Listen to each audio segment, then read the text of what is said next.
In 2018, a man in Texas crossed state lines to claim a $6.4 million lottery prize. Not because he had to, because his home state would have put his name, his face, and his city on a public press release within 48 hours. Instead, his name never appeared anywhere. But that was just the first of 5 moves he made before anyone knew he'd won. What you do before you claim the check is the most important. The professionals you call, the decisions you make while the world still thinks you're broke, and that's what can protect your fortune or put it at risk. Today, we reveal the 5 moves every clever lottery winner makes before claiming the check. Now, here's something the Lottery Commission will never tell you. You don't have to claim your prize in the state where you bought the ticket. Not always. And for millions of dollars, that distinction is everything. In the United States, lottery prize claiming is governed by state law, not federal law. That means the rules around anonymity, public disclosure, and even how the prize is paid out differ dramatically depending on where you stand when you claim. Some states, Delaware, Kansas, Maryland, North Dakota, Ohio, and South Carolina among them, allow winners to claim in complete anonymity. Your name never appears in a press release. No photograph, no public ceremony. But your home state might not offer any of that. States like California, Florida, and Georgia require full public disclosure by law. Your name, your city, your prize amount, all of it becomes public record the moment you claim. And once it's public, it cannot be undone. This is where the strategy begins. Several lottery attorneys have built entire practices around what's called cross-state claiming. The mechanics vary, but the core principle is consistent. If a winner can establish a legal connection to a more privacy-friendly state, through a registered agent, a legal entity, or in some cases temporary residency, they may be able to claim under that state's rules instead. Thomas Brennan, a factory supervisor from Georgia, won $4.3 million in 2019. Georgia required full public disclosure, but Thomas had spent 2 weeks with a lottery attorney before touching the ticket. His attorney established a trust registered in Delaware, one of the strongest anonymity states in the country. The trust claimed the prize. Delaware's laws applied. Thomas's name never appeared in a single press release. Within 6 months of winners going public in Georgia, harassment reports to local police departments spike measurably. Thomas received none of that. But the strategy goes further than just crossing state lines. In some cases, winners have used what attorneys call a registered agent structure. A registered agent is a person or company officially designated to receive legal documents on behalf of a business entity. When a trust or LLC with a registered agent in a privacy-friendly state claims a lottery prize, the agent's address, not the winner's home address, appears on public documentation. The winner's physical location stays invisible. Sandra Okafor, a nurse from Florida, won $7.8 million in 2021. Florida is one of the most disclosure-aggressive states in the country. Sandra's attorney registered an LLC in North Dakota 3 days after the win, before the ticket was signed. North Dakota's registered agent appeared on every piece of paperwork. Sandra's name appeared on nothing public-facing. She still lives in Florida. Nobody outside her legal team knows that. The window to execute this strategy is narrow. In most states, once the ticket is signed in a personal name, the claiming structure is locked. That signature determines everything that follows, which is exactly why the next move has to happen before you even think about signing. Because creating the right legal entity isn't just about privacy. It's about making sure the money never touches your personal name at all. The ticket is sitting in front of you. Every instinct tells you to sign it immediately. Lock it in. Make it yours. But that instinct, that completely natural, completely human reaction, is the single most expensive mistake a lottery winner can make. Because the moment you sign that ticket in your own name, you have made a decision that no lawyer, no accountant, and no judge can reverse. You have just become the winner. Publicly, permanently, legally. The smarter move is to sign nothing. Store the ticket somewhere secure, a home safe, a bank safety deposit box, a fireproof lockbox, and make one phone call. A lottery attorney. not a financial advisor, not your brother-in-law who works in insurance, a lottery attorney. Because what needs to happen next is a construction project, and it needs to be finished before your name touches anything. The entity that claims the prize, an LLC, a blind trust, or a revocable living trust, becomes the legal winner. The Lottery Commission writes the check to the entity. The entity's name, not yours, appears on public record. You remain, legally and publicly, nobody. Here's what most people don't understand about this structure. It isn't just about hiding your name. It's about controlling what happens to the money at every stage that follows. An LLC gives you structural separation between your personal assets and the prize money. If someone sues you, they're suing the LLC, not you personally. Your home, your car, your other accounts sit behind a legal wall. A blind trust goes further. In a blind trust, a trustee, someone other than you, officially manages the assets. You are a beneficiary of the trust, not its public face. Even in states that require some level of disclosure, a blind trust often satisfies the legal requirement while keeping the winner's identity shielded. Delaware, Nevada, and Wyoming are the 3 states lottery attorneys use most frequently for entity formation. All 3 have strong privacy protections, minimal public disclosure requirements, and well-established legal precedents for trust structures. Marcus Webb, a logistics manager from Ohio, won $11.2 million in 2020. Ohio requires winners to be identified publicly, but Marcus's attorney formed a blind trust in Wyoming 4 days after the win. The trust was named, as most are, something deliberately unremarkable: Cascade River Holdings. Cascade River Holdings claimed the $11.2 million. Ohio's disclosure requirement was technically satisfied. The trust's name was published. Marcus Webb's name appeared nowhere. 2 years later, Marcus still works in logistics.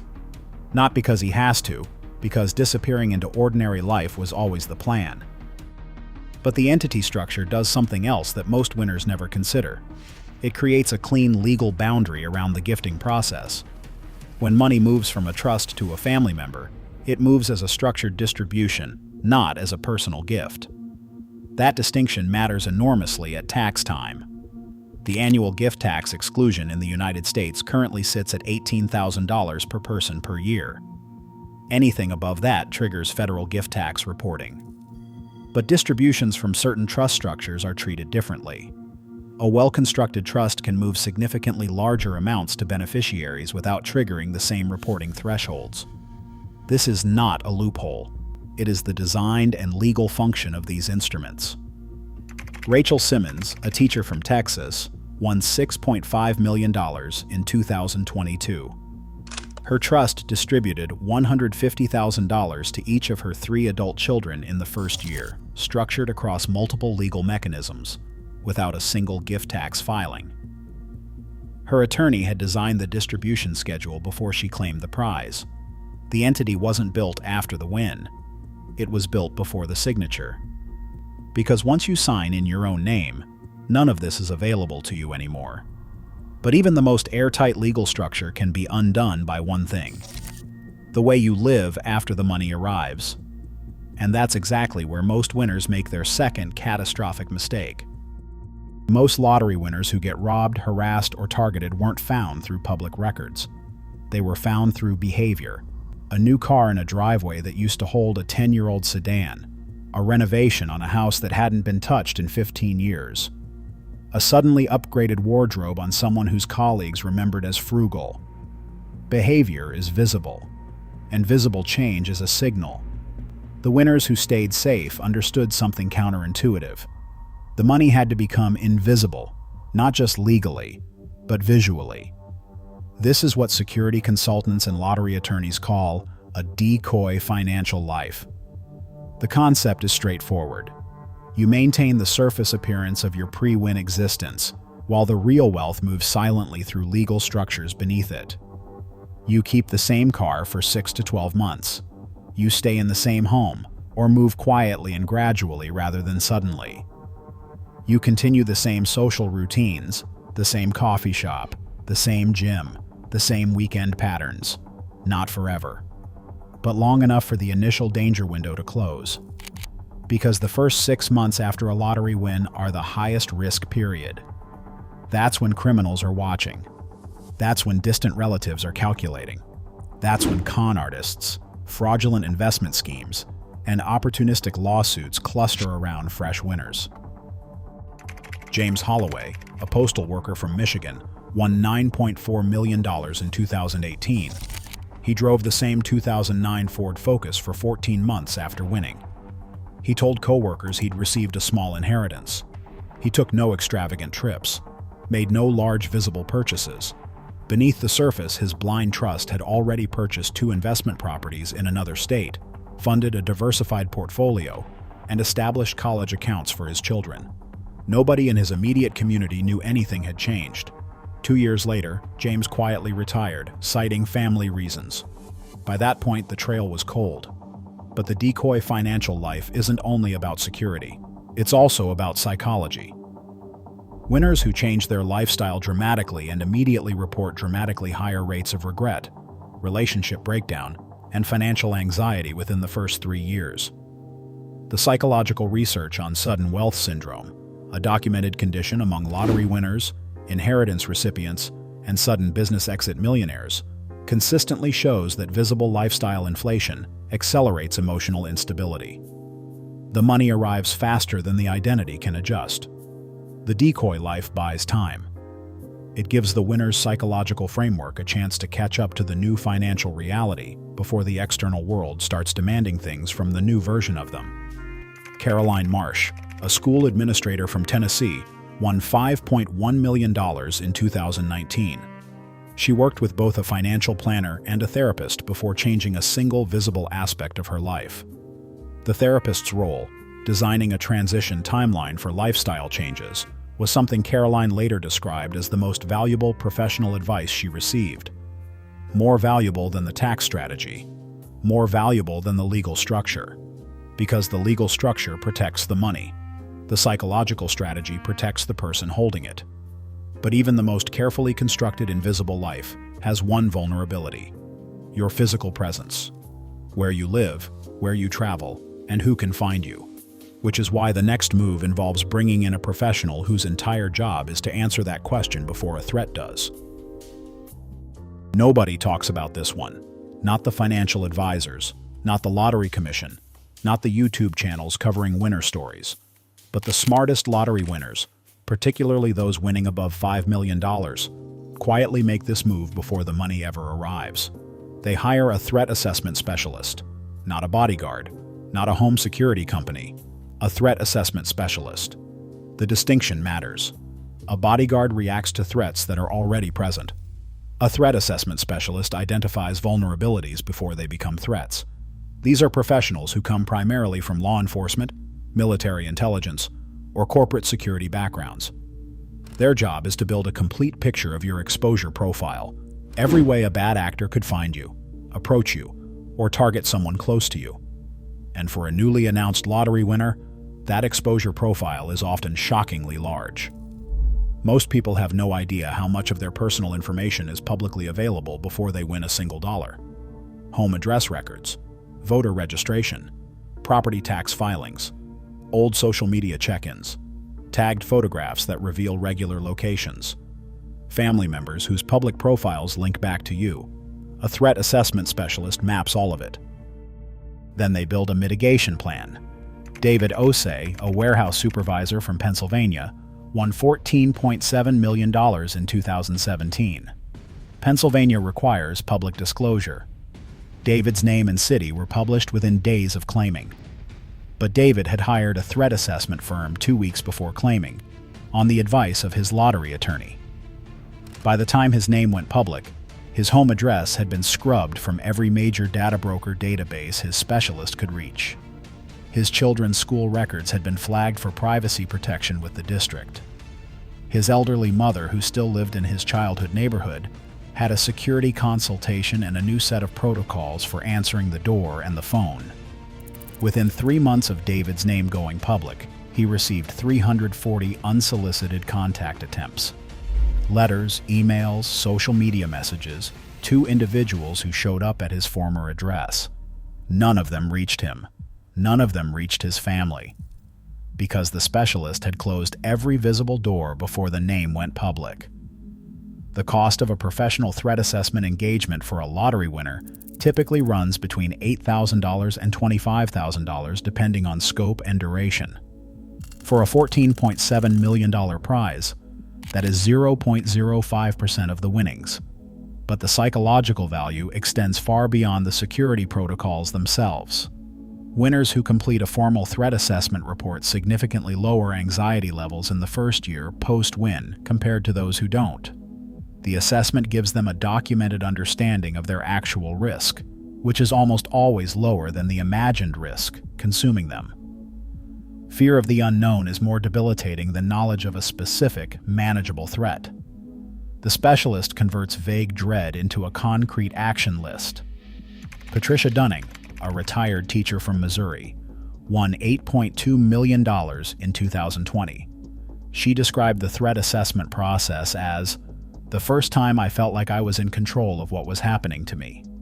Not the legal entity, not the financial plan, the threat assessment. But there is one threat no security specialist can fully neutralize. It doesn't come from strangers. It comes from the people who already know your name, already have your number, and already feel entitled to a share of what you've won. Every lottery winner eventually has the conversation. The one where a sibling mentions they're behind on rent, where a parent brings up an old loan that was never repaid, where a cousin appears, someone you haven't spoken to in years, suddenly warm, suddenly present, suddenly interested. Most winners walk into that conversation unprepared. They improvise, they feel guilty, they give, and then they give again, and again. Until the giving becomes an expectation, the expectation becomes a demand, and the demand becomes a legal dispute. The winners who avoided this didn't avoid the conversation. They engineered it. Before claiming, sometimes weeks before, they sat down with a therapist, a mediator, or a family wealth consultant, and designed the entire framework of how money would flow to family members, under what conditions, and with what limits. They decided on numbers before emotions entered the room.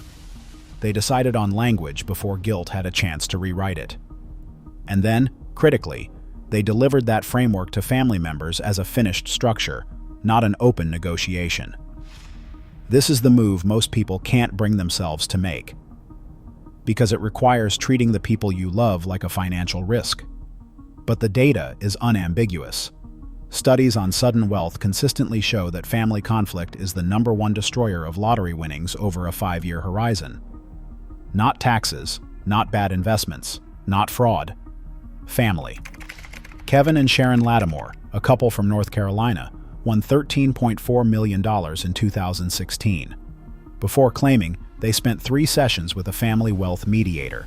They established a one-time gift amount for each immediate family member, non-negotiable, non-repeating. They rehearsed the conversation. They delivered it the same way to every family member the same week, with the same language. There would be one gift. It would be generous. It would be final. The mediator had prepared them for the reactions, the tears, the guilt trips, the accusations of selfishness.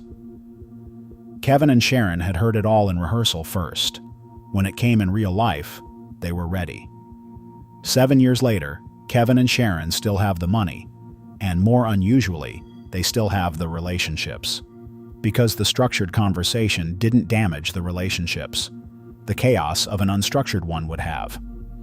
Linda Ferreira, a single mother from Arizona, won $4.9 million in 2021. She skipped this step. Within 18 months, she had given $1.3 million to family members across 12 separate requests.